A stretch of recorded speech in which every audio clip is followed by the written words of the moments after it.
Hello जी, अगर आपका zodiac sign Pisces, Cancer, Scorpio है तो आज आपकी रीडिंग करेंगे मार्च 2024 की प्रेडिक्शन और मैसेजेस आप लोगों के लिए कि ये वाला मंथ आप लोगों के लिए कैसा रहेगा। अगर आप पाइसिस, कैंसर और स्कॉर्पियो हैं, आप मुझे यहाँ टिकटॉक पे भी फॉलो कर सकते हैं, like share and follow, and आप मुझे यूट्यूब पे भी फॉलो कर सकते हैं, link is given in bio.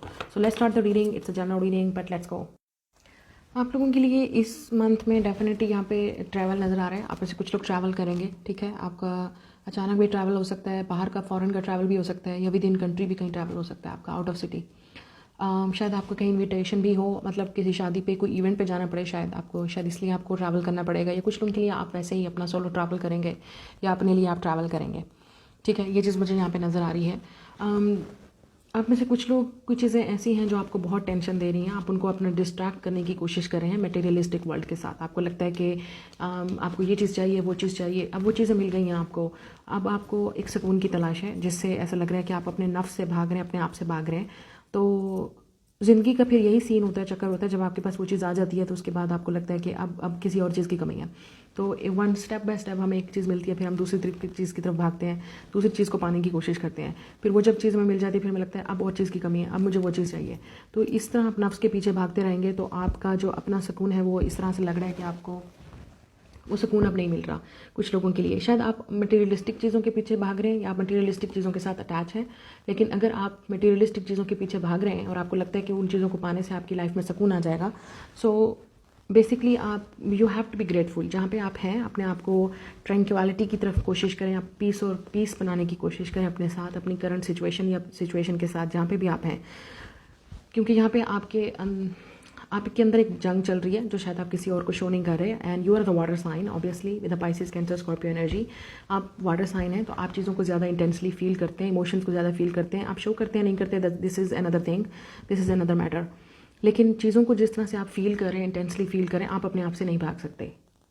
सो अपने आप से भागना बंद करें और अपने अंदर चीज़ देखें कि किस चीज़ की कमी है, और सुकून की कमी है या जिस चीज़ की कमी है उस चीज़ की तरफ अपने आप को रिज्यू करें, अपने आप को अटैच करें, उस चीज़ से आपको सुकून मिलेगा। हाँ, अगर आपको लगता है कि मटीरियलिस्टिक चीज़ों के साथ या नफ्स के पीछे भागने से आपको चीज़ें सक्सेस मिलेंगी, इट्स नॉट वर्किंग, क्योंकि आपको कहीं ना कहीं ये चीज़ें समझ आ जाएंगी कि ये चीज़ें ठीक नहीं हैं। कुछ लोगों के लिए ये भी हो सकता है, जो लोग सिंगल हैं, आपकी लाइफ में चेंजेस जो हैं वो शादी के बाद आने वाली हैं, या आपको एक फाइनली अब आपको समझ आ रही है कि अब तक आप जिन चीज़ों से, जिन रिश्तों से आप भाग रहे थे, अब आपको एक वाकई एक होम की ज़रूरत है, फैमिली की ज़रूरत है, एक पार्टनर की ज़रूरत है। चाहे चाहे ये आपको रियलाइज़ हो रहा है नहीं हो रहा, but you will soon, very soon realise that. अच्छा, कुछ लोगों के लिए ये शादी की बात इसी मंथ में हो सकती है। कुछ लोगों के लिए मुझे लग रहा है अप्रैल से आपके लिए ये शादी की बात होना शुरू हो जाएगी, ठीक है। या अगर आपका कोई बाहर का सफ़र है या आप कहीं बाहर जाना चाहते हैं तो अप्रैल से वो चीज़ें आपके लिए स्टार्ट होना शुरू हो जाएंगी। अप्रैल से लेकर अगस्त तक इसी ईयर में आपकी कहीं ना कहीं चांसेस हैं। फिर उसके बाद अगस्त का मंथ बहुत इंपॉर्टेंट है, अप्रैल का, और मुझे अक्टूबर का मंथ भी इंपॉर्टेंट नज़र आ रहा है कुछ लोगों के लिए। फिर उसमें आपके अंदर चीज़ें चेंजेस होती हुई नज़र आ रही हैं, ठीक है, इस साल में। लेकिन इंपॉर्टेंट ये है कि आप जो चीज़ करना चाहते हैं उसकी तरफ आप ये सोचें क्या वो चीज़ आपके लिए बेटर है। अपने डिसीजन खुद लेना सीखें। अगर आप किसी और पे रिलाई करेंगे तो ऑब्वियसली वो आपको अपना एक्सपीरियंस या डिसीजन बताएंगे, और जो चीज़ें आपको चाहिए वो टाइम के साथ आपको मिलेंगी। आप जितना जल्दी करने की कोशिश करेंगे या जितना भागने की कोशिश करेंगे, नथिंग इज़ वर्किंग, ठीक है ना। तो कोई पास से भी आ सकता है, कोई आपसे कम्युनिकेट करने की कोशिश कर सकता है, ये लेट से जो भागा हुआ इंसान है वो आपकी तरफ आ सकता है, और अगर आप किसी से भाग रहे हैं तो आप उस इंसान के पास जाएंगे। जी, रिलेशनशिप्स, फ्रेंडशिप्स या ओवरऑल आपकी लाइफ में चीज़ें जो है वो अब ग्राउंडिंग की तरफ बढ़ रही हैं, फॉर्मिंग की तरफ बढ़ रही हैं। आपको एक परफॉर्मेंस, एक ग्रोथ, एक स्टेबिलिटी और सिक्योरिटी चाहिए। आप में से कुछ लोग, एक मैंने आपसे कहा जैसे आप एक रिश्ते में बनने वाले हैं या बहुत सीरियस आप रिलेशनशिप में जाने वाले हैं, या कोई ऐसा इंसान है जो आपसे भाग रहा था, अब वो इस रिलेशनशिप से नहीं भागना चाहता। They want to come back and they want to make things right and fix it. कुछ लोगों के लिए आपके पास ऑप्शन हो सकते हैं, ठीक है, लाइफ में, रिलेशनशिप्स में, या वैसे ओवरऑल आपके पास डिसीजंस मेकिंग में भी आपके पास चॉइसेस हो सकती हैं, ठीक है।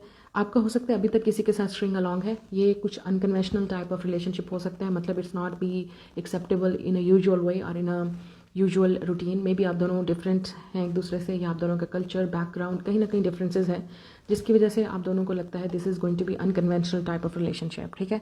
मतलब it's not gonna be easy, ये बहुत कॉम्प्लिकेटेड होगा, लेकिन चीज़ों को जब आप दोनों कोशिश करेंगे इट्स फाइनली गोना वर्क। मैं उन लोगों की बात कर रही हूँ जो लव या रोमांटिक रिलेशनशिप में ऑलरेडी हैं, या कोई अगर आपको पसंद करता है, they want to come back. और अगर आप सिंगल हैं तो maybe you have many options, तो आप डिसाइड करेंगे किसके साथ आपको ये रिलेशनशिप चूज़ करना है, या किसके साथ आपको ये फाउंडेशन लाइफ की बनानी है। Otherwise you are wasting your time and you can not run away. आप एट अ टाइम आप बहुत सारे लोगों के साथ नहीं हो सकते, So maybe you have to take the responsibility now. Take a stable and secure life, okay?